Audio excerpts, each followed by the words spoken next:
The Disruptive Dozen is a rank-ordered list of 12 closed-to-market cutting-edge technologies that leading Mass General Brigham faculty feel will have the greatest impact on healthcare in the next 18 months. Number 8. Keeping transplant organs fresher for longer. About 20 people die each day waiting to replace their ailing heart, liver, or kidney for a healthy one.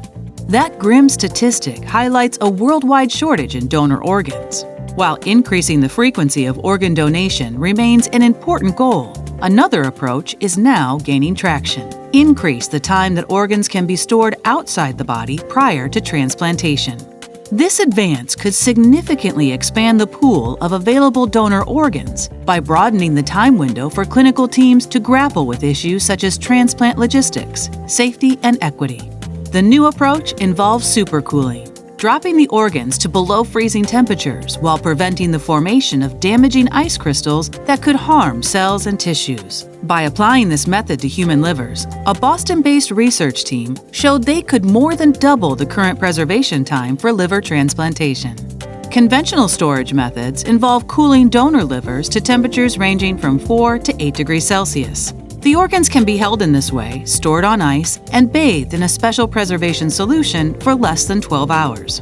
With supercooling, organs can be cooled down to -6 degrees Celsius and stored for much longer, up to 27 hours, without significant damage or loss of function.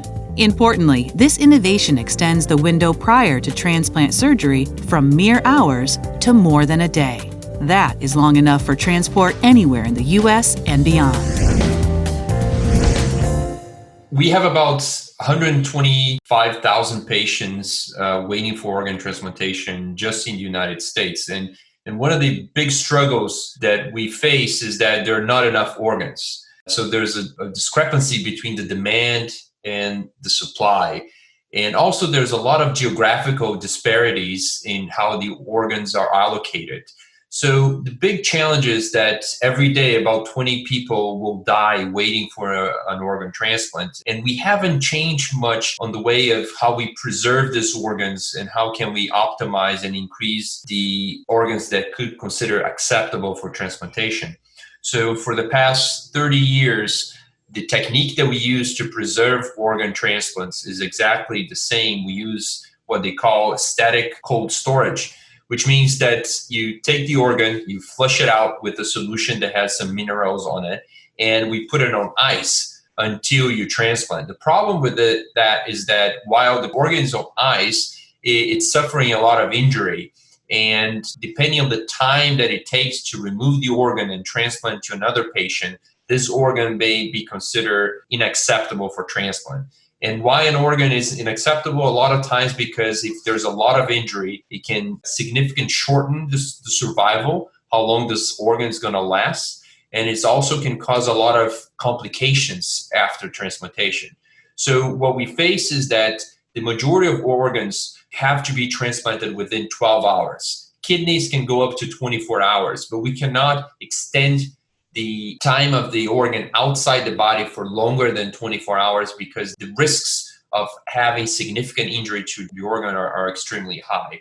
So what is proposed by these researchers is a technique to better preserve this organ until it's transplanted. And they use a supercooling technique in which they're able to reduce the temperature of the organ to -6 degrees Celsius. And that's possible because they use a special solution that prevents the organ from freezing. One of the consequences of freezing is that water expands when it freezes, so it can cause a lot of damage to the cells.